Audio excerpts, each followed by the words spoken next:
अब की बार एग्ज़ाम में रैंक लाने की बारी हमारी है। अब की बार एग्ज़ाम में रैंक लाने की बारी हमारी है, क्योंकि दोस्तों मेहनत हमारी खामोशी से जारी है। स्वागत है आप सभी का सीएल करियर एकेडमी के ऑनलाइन प्लेटफॉर्म पे। मैं शशांक भट्ट आपके लिए लेके आया हूँ केमिस्ट्री का जो है अपडेटेड सिलेबस, जेई जो एग्ज़ाम इस बार कंडक्ट होने वाला है। ठीक है, साथ ही साथ हम वो भी बात करेंगे कौन से टॉपिक जो है रिप्लेस हुए हैं या फिर क्या है पूरे हटा दिए गए हैं आपके सिलेबस में से। तो फिजिकल केमिस्ट्री के पोर्शन से अगर स्टार्ट करें तो पहली यूनिट जो है आपकी 11वीं क्लास में आप पढ़ते हो some basic concept in chemistry. तो यहाँ पे आपके सामने टॉपिक्स लिखे हैं matter and its nature, Dalton's atomic theory, laws of chemical combination.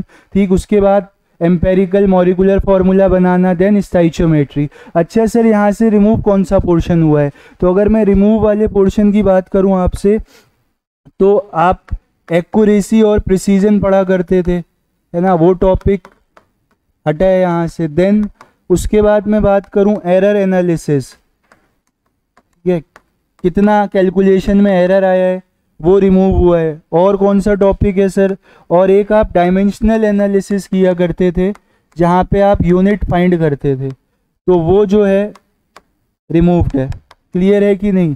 साथ ही साथ फिजिकल क्वांटिटीज़ कुछ जिनका यूज़ हमारे डेली लाइफ में नहीं था, जैसे पार्सेक है, लाइट ईयर है, तो इन सब का जो है ना लॉन्ग रन में यूज़ होता है, डेली लाइफ में तो होता नहीं है, तो वो यहाँ से रिमूव कर दिया गया है। ठीक है, इन सब के अलावा बाकी एज इट इज़ है आपके सिलेबस में। चलो फिर नेक्स्ट यूनिट की तरफ बढ़ते हैं।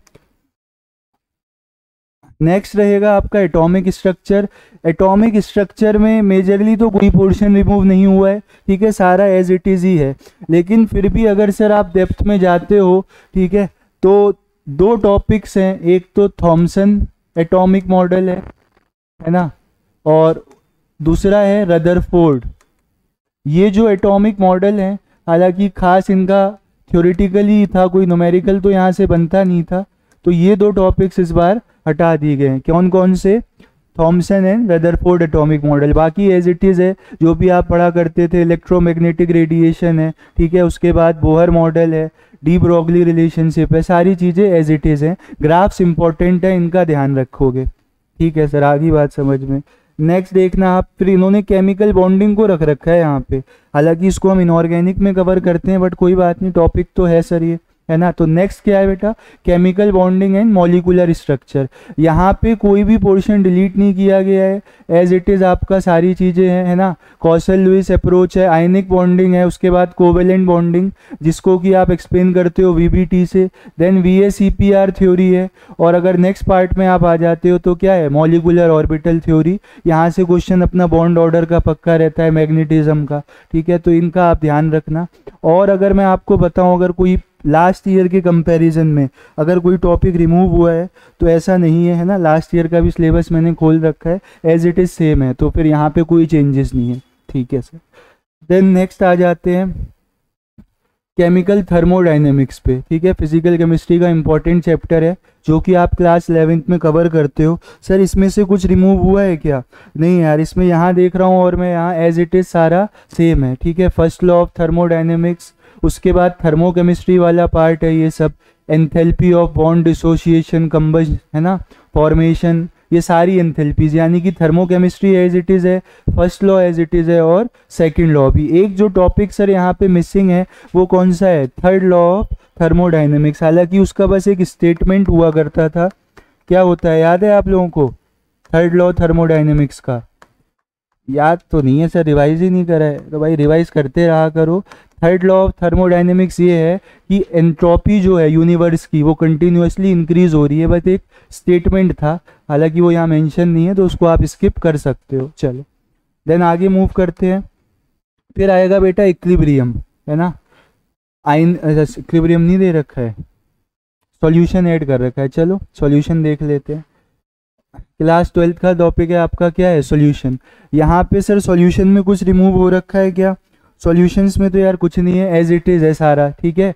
मोस्ट इंपॉर्टेंट आपकी कॉलिगेटिव प्रॉपर्टीज़ रहेंगी, कहाँ पे है सर? अरे ये देखो यार, relative lowering of vapour pressure, depression of freezing point, elevation of boiling point, osmotic pressure. Then abnormal colligative properties, जहाँ पे आप आई कैलकुलेट करते हो, वेंट ऑफ फैक्टर, ये भी क्या है, इंपॉर्टेंट है ना। आई निकाल के फिर आप न्यूमेरिकल सॉल्व करते हो, ठीक है सर, एज इट इज़ ही है। फिर इक्विलिब्रियम है, इसमें दो पार्ट्स रहेंगे आपके, केमिकल इक्विलिब्रियम और क्या, आयनिक इक्विलिब्रियम। ठीक, यहाँ से दिख नहीं रहा है, इसको हटा दें साइड में, ये लो, अब विजिबल होगा आपको, ठीक है। चलो, क्या क्या है सर यहाँ पे? डायनेमिक इक्विलिब्रियम क्या होता है, फिर आपका फिजिकल इक्विलिब्रियम है, देखो सॉलिड लिक्विड, लिक्विड गैस, उसके बाद हेनरीज लॉ, सॉल्यूशन में भी पढ़ते हो आप, ठीक है। देन आपका आ जाएगा केमिकल प्रोसेस वाला, केपी केसी के बीच रिलेशन, उसकी इंपॉर्टेंस, साथ ही साथ डेल्टा जी का रिलेशन क्या होता था, -RT/ln के, तो वो भी आपको ध्यान रखना है। उसके बाद लीच एटिलियर प्रिंसिपल, मोस्ट इंपॉर्टेंट है केमिकल इक्विलिब्रियम के पार्ट से। देन आयनिक इक्विलिब्रियम है, जहाँ पे आप एसिड का पीएच, बेस का पीएच, एसिड मिक्स करने के बाद पीएच, है ना, और फिर एसिड बेस के मिक्सिंग का पीएच पढ़ते हो। सॉल्ट हाइड्रोलिसिस आप यहाँ पे पढ़ते हो, बफर सॉल्यूशंस भी आप यहीं पे कवर करते हो। तो ये पार्ट रहेगा आपका, ठीक है। और देख लो, अगर विजिबल नहीं था तो नीचे वाला पार्ट, ठीक। यहाँ पे भी अगर मैं चेक करूँ तो कोई भी यहाँ पे क्या है, डिलीशन नहीं हुआ है, डिलीट नहीं हुआ है, ठीक है सर। नेक्स्ट है आपका रेडॉक्स रिएक्शन एंड इलेक्ट्रोकेमिस्ट्री, ये 11th क्लास की सेकंड बुक में होता था, पार्ट 2 में, ठीक है। तो यहाँ पे अगर आप देखोगे तो सारा चीज़ एज इट इज़ ही है, ऑक्सीडेशन रिडक्शन का कॉन्सेप्ट, इलेक्ट्रोकेमिकल सेल्स, ठीक, टाइट्रेशंस यहीं पे कवर होती हैं। देन नेक्स्ट क्या है आपका, केमिकल काइनेटिक्स, यहाँ पे भी बेटा कोई चेंज नहीं है, सारी चीज़ें एज इट इज़ हैं जैसा कि लास्ट ईयर के सिलेबस में थी। First order, zero order kinetics है ना। nth ऑर्डर की भी पढ़ लेना आप, ताकि न्यूमेरिकल आए तो हो जाए, ठीक। तो यहाँ तक हमारा क्या था, फिजिकल केमिस्ट्री का पोर्शन था। अब हम देखेंगे इनऑर्गेनिक केमिस्ट्री का, पीरियोडिसिटी वाला है, देखो classification of elements and periodicity in properties. Modern कर रखा है बट वो मॉडर्न होगा, ठीक है, पता ही है यार इतना तो तुम्हें। चलो, तो इसमें अगर मैं बात करूं तो क्लासिफिकेशन ऑफ एलिमेंट में बेटा कोई भी चीज़ है ना डिलीट नहीं हुई है। फिजिकल में अगर आप देख रहे होगे तो एक चैप्टर आपको नहीं मिला होगा, वो कौन सा था सर? वो था सरफेस केमिस्ट्री, ठीक, जहाँ पे आप एड्जॉर्प्शन पढ़ा करते थे, कोलाइड वगैरह पढ़ते थे ना, सस्पेंशन, कोलाइड, ट्रू सॉल्यूशन। तो वो सरफेस केमिस्ट्री वाला पोर्शन क्या है, कंप्लीटली डिलीटेड है, तो ये ज़रूर ध्यान रखना आप, ठीक। और कौन सा नहीं दिखा सर, एक बार कंक्लूड कर दो ना यार, स्टेट्स ऑफ मैटर नहीं दिखा ना आपको, गैसियस स्टेट, ठीक। और कौन सा नहीं था सर, और सॉलिड स्टेट गायब था भाई, ठीक है, क्लास 12 से। तो ये चैप्टर्स हैं जो आपके कंप्लीटली क्या रिमूव हुए हैं फिजिकल केमिस्ट्री से, ठीक है सर, ध्यान रहेगा। देन नेक्स्ट इनऑर्गेनिक में पीरियोडिसिटी में कोई चेंज नहीं है। उसके बाद पी ब्लॉक एलिमेंट्स 13 से 18 तक एज इट इज़ है, तो यहाँ पे ध्यान रखना आप। लेकिन एस ब्लॉक एलिमेंट्स जो हैं वो कम्प्लीटली क्या हैं, डिलीटेड हैं आपके। तो एस ब्लॉक एलिमेंट्स को अभी आप मेंस के लिए छोड़ सकते हो, ठीक, लेकिन एडवांस की जब बात करेंगे तो वहाँ पे इसको आपको क्या करना पड़ेगा, इंक्लूड करना पड़ेगा। नेक्स्ट क्या है sir, D and F block, ठीक है, इसमें भी कोई एडिशन सब्ट्रैक्शन नहीं हुआ है, जैसा कि मैं यहाँ पे देख पा रहा हूँ, हाँ कोई चेंजेस नहीं है, ठीक, एज इट इज़ रहेगा सारा। उसके बाद कोऑर्डिनेशन कंपाउंड, यार बहुत इंपॉर्टेंट है, बीपीटी से क्वेश्चन बनता है यहाँ पे मैग्नेटिज्म में, ध्यान रखना। आईयूपीएसी नोमेनक्लेचर, लिगेंड्स की डेंटिसिटी, ठीक है, और इसका एप्लीकेशन वाला पार्ट। सर इनऑर्गेनिक में एक बार कंक्लूड कर दो क्या क्या रिमूव हुआ है। तो देखो यार, एस ब्लॉक एलिमेंट्स डिलीटेड हैं अपने पास, ठीक है। उसके बाद आपका हाइड्रोजन चैप्टर, अगर आप एनवायरमेंटल को भी इनऑर्गेनिक में मानते हो तो कह सकते हो, यहाँ से क्या है, एनवायरमेंटल डिलीटेड है। उसके बाद और कौन सा है सर, और हाइड्रोजन हो गया आपका मेटलर्जी वाला, general principle and isolation of elements, ठीक है। तो ये अपना रिमूव वाला पोर्शन है। 4 यहाँ से हो गए, 3 वहाँ से हो गए, 7 चैप्टर्स हो गए सर अभी तक। तो भाई लेवल डिफ़िकल्टी कम ज़्यादा हम नहीं कह सकते, ठीक है। चलो ऑर्गेनिक केमिस्ट्री पे बात करते हैं, ठीक है, दिख रहा है ना आपको।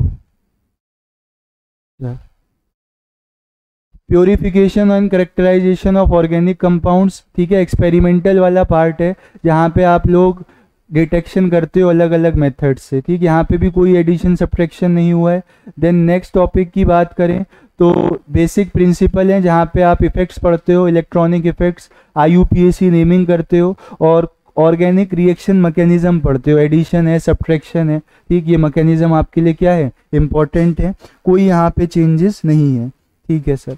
और बताओ आप, हाइड्रोकार्बन्स भी बेटा एज इट इज ही है, ठीक है, यहाँ पे आप जरा कन्फ्यूज, इन पे ध्यान दे देना, कन्फर्मेशंस पे थोड़ा हटके टॉपिक है, हम लोग स्किप कर देते हैं, रिएक्शंस तो याद करते हैं बट कन्फर्मेशंस नहीं करके जाते हैं, तो इम्पोर्टेंट है, ठीक है, दिया हुआ है NCERT में। चलो उसके बाद organic compounds containing halogens, halogens में अगर मैं बात करूं तो कोई भी पोर्शन एड सब्ट्रैक्ट नहीं हुआ है, पॉली हेलोजन कंपाउंड्स भी हैं, देख लो, क्लोरोफॉर्म, आइडोफॉर्म, इनको भी ध्यान रखना। उसके बाद ऑक्सीजन कंटेनिंग कंपाउंड्स कौन कौन है सर, ठीक है, तो पहले आप देख लो एल्कोहल फिनॉल ईथर्स, पूरा एज इट इज है, ईथर्स का केवल स्ट्रक्चर लिखा है यार, ठीक है। और अगर मैं बात करूं आपसे तो ईथर्स की रिएक्शन भी इंपॉर्टेंट रहेंगी, ठीक है, ईथर्स की जो रिएक्शन है उनको छोड़ना मत यार, फिर वो इधर उधर से कवर होगा, रिलेटेड टॉपिक है। क्या क्या है सर, विलियमसन ईथर सिंथेसिस है,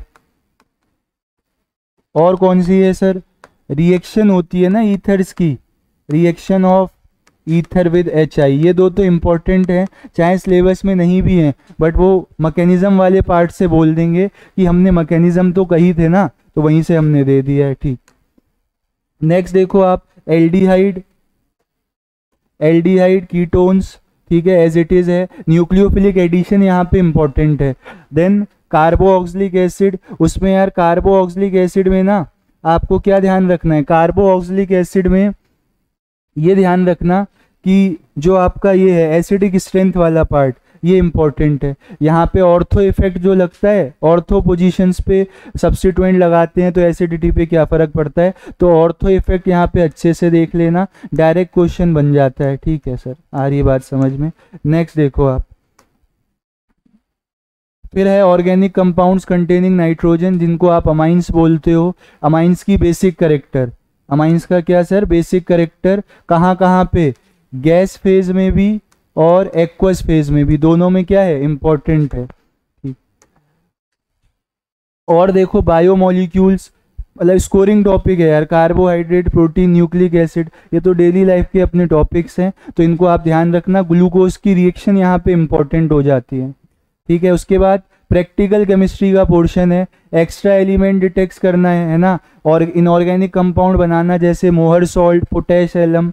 ऑर्गेनिक में अगर हम बात करें तो सिंथेसिस है एसिटानिलाइड की, तो इसके लिए ना आप क्या कर सकते हो, जो NCERT का ना लैब मैनुअल है क्लास 12th 11th के लिए, वो डाउनलोड करके रखना और वहाँ से आप पढ़ना, क्योंकि ये किसी बुक्स में नहीं दिया रहता है, बट ये हमारे स्कूलिंग में जब हम प्रैक्टिकल्स करते हैं तो वहाँ पे होता है, तो ये आपको वहीं से मिलेगा। बाकी हम लोग भी कवर करेंगे, आप बताना है ना कौन कौन से टॉपिक्स आपको लेक्चर के रूप में चाहिए, तो फिर उस पर बनाया जाएगा कंटेंट, ठीक है सर। कैटाइन एनाइन एनालिसिस, देखो अब सॉल्ट एनालिसिस बच्चे छोड़ के चले जा, क्यों, बोले सर ये तो एडवांस का टॉपिक है, नहीं यार, सॉल्ट एनालिसिस मत छोड़ के जाना, सिंपल क्वेश्चन बनेगा, ठीक है, फ्री के 4 नंबर हैं, क्यों छोड़ना है, चलो याद करने वाला है, याद रहेगा तो हो जाएगा, ठीक है सर।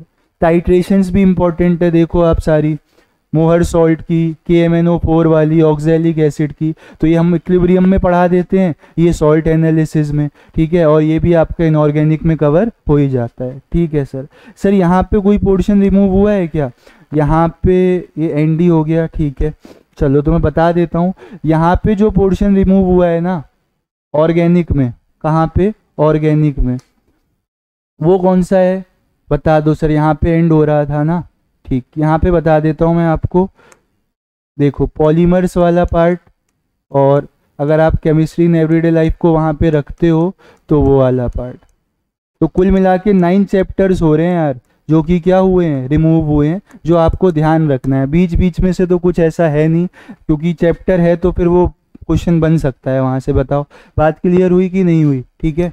तो ये अब एक स्ट्रेटेजी बनाओ यार, अब है ना, फॉर्म भरना स्टार्ट हो गए हैं आपके, ठीक है, किस तरीके से तैयारी करनी है, कौन सा कंटेंट आपको चाहिए, तो वो भी आप कमेंट कर सकते हो। PYQs का सेशन हम लेके आएंगे, जिससे कि एक आइडिया रहेगा सर हाँ ऐसे क्वेश्चन लास्ट ईयर में आए थे तो अभी भी उसी तरीके के आएंगे, ठीक। तो इनका आप ध्यान रखोगे। फिर मिलते हैं हम लोग लेक्चर्स में, तब तक यार तैयारी करते रहो और अपना कीमती समय देने के लिए धन्यवाद। थैंक यू बच्चों।